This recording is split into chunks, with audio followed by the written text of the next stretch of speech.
You're welcome back. It's still Summit. And like I said earlier, we'll be having a waste management consultant here in the house with us in the person of Mr. Oresanya. I'm sure everyone, if you're a Lagosian, you should know this man because he has made a lot of impact in the waste management sector in Lagos State. And even if you have not heard about him, you've seen much of his work in Lagos State. Former managing director, CEO, LAWMA, and currently he's a consultant to the same organization. He has actually made a lot of impact.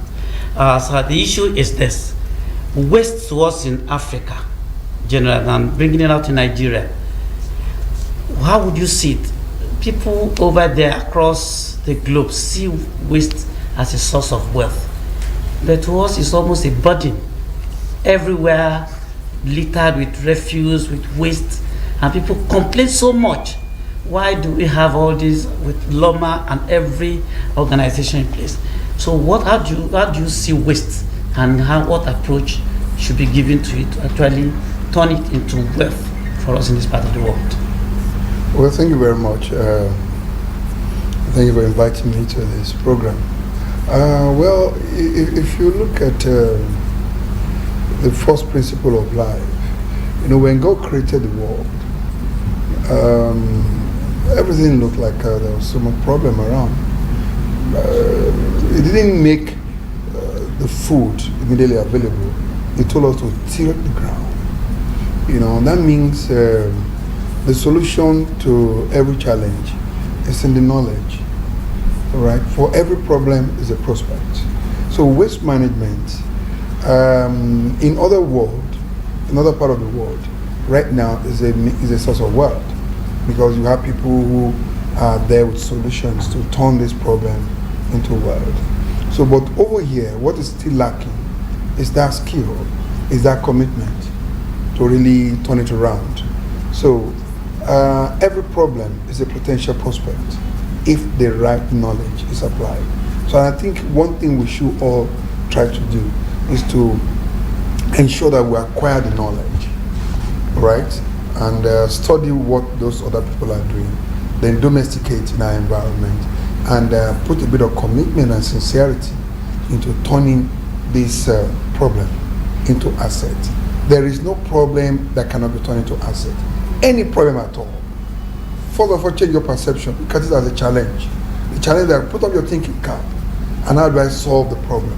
Solving the problem is a process you put in place, and that process is what will reward you, what will give you the reward, which is what you call the wealth.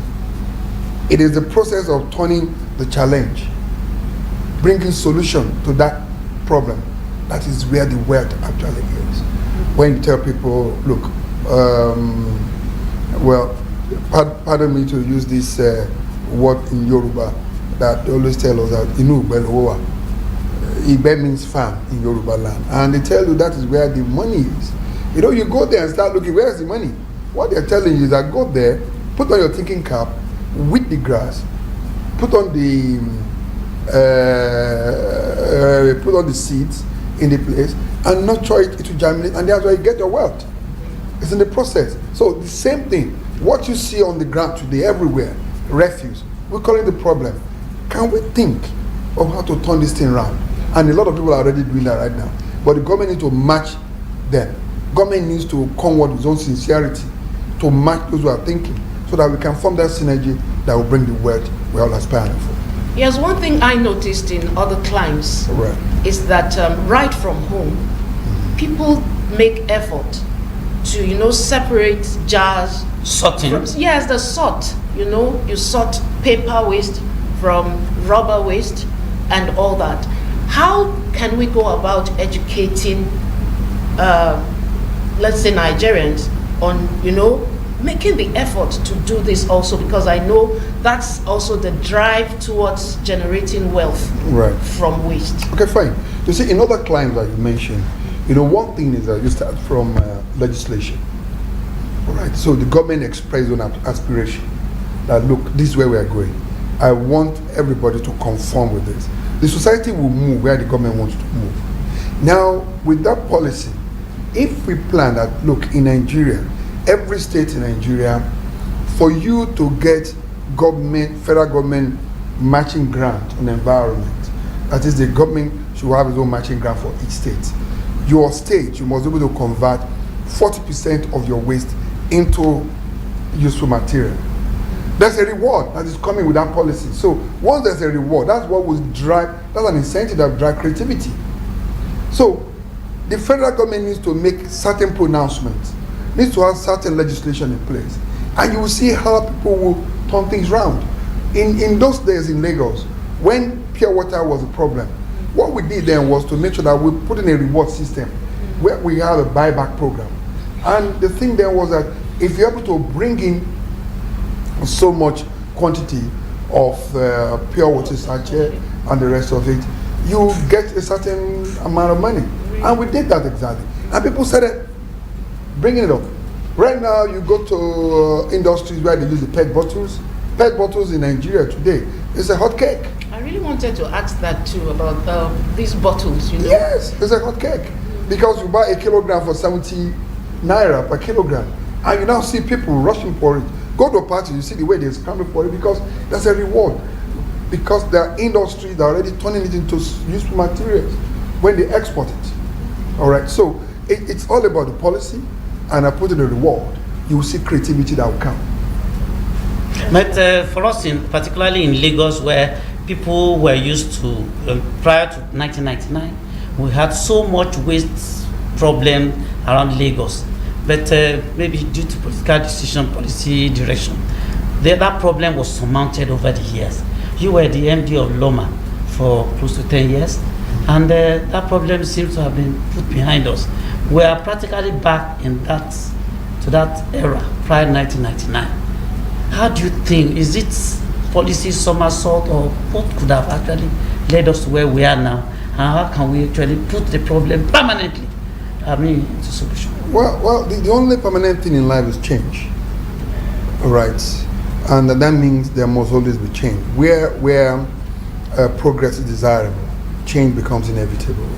But change can either swing you up or swing you down. You run with certain assumptions before you propel a change. And I think the government in Lagos then, yes, what we did for 10 years then, gave us a kind of a progression, all right, and which, well, was good, and we had a certain impact. And I think the government eventually thought, look, we can do it better. There's nothing wrong with telling you that you can do it better, you know. And I think the government gave an opportunity to those who came up with the idea that they can do it better than what we were doing before. But unfortunately, the assumptions were faulty. You know, they didn't factor in. There are several other things that should have been factored into those assumptions. So they couldn't deliver on the promise based on so many things. But one thing is clear. Okay, there's nothing wrong with trying new things. But the best thing is to, if you're moving and you're not moving forward, you can always move back. It took several attempts to get to the moon. It took several attempts of flying and falling before people were able to fly to the moon. So for Lagos to grow better and go forward, yes, we succeeded in learning how not to do it. And the only way to go is up. And Lagos will always get better for it. Now, maybe this is news to you, but it's not to me. Mr. Oresanya has actually been called back, actually been invited to actually direct as a consultant to the same LAWMA where he was CEO for years, because things were not actually working the way they should work. Now, what new things do you think should be actually brought on board now that you have another opportunity to do things the way it should be done? Well, beyond the consultancy, I think the government has actually agreed that actually be the CEO again to drive the process again. Good. So that was a recent development. Good. And I think maybe all we have to do right now, what we did before, we have to do it better. And I think Lagos and Lagosians can actually look forward to something new, something better. Then we have to beat our own standard. Beat our own standard. Oh yes, definitely. And what we did in the last 10 years before, and what we did not do in the last 3 years, what we're going to do now can only be a major icing on the cake that will come. And I think Africa and the world better be on the lookout for what will happen in Lagos. Africa. And the world. And the world. Be on the lookout for what will happen in Lagos. We really have to beat All right, our so that's standard. some very good news to further spice up this festive season for Lagosians especially, because this issue of waste has really, you know, been a heavy burden in the hearts of people in recent times. So that's some good news. I That's think good it news. should be part of what we're Yeah, people are celebrating right now. actually, this is a period of generating a high level of waste. Now, what's your word for our viewers before we allow you to go, sir? Well, Especially as they regenerate waste. yes, my advice for viewers is that we need your cooperation, and we all need to do it again. We all did it before, and this time around we will do it better than what we did before. Let's forget about what we did not do in the last 3 years or so. You know, like I said, we have all succeeded in learning how not to do it. So what we have to do now is that we all know where to go, and we all go towards that direction. And Lagosian, please cooperate with your PSP operators, the service providers, and make sure that you give your waste to them. Don't bring your waste to the road. It's barbaric. Lagosians were not known to be people that dump refuse on the road. We conquered that in the last 10 years. We are not going back to that stage. So keep your refuse at your doorstep. Curbside services is what we require in Lagos, and that we will do. Please don't take your refuse to the road. Keep it at your doorstep. Call the toll-free number that are on your bills, and you can be sure that if your service provider is not giving you the best, we already have an option B, and LAWMA is there for option B. LAWMA will respond to make sure that your house, your premises, your offices, or your establishments are not filled under any circumstances. Thank you very much. Thank you for joining This us. is going to be regular, Jumoke. Oh, yes. This certainly has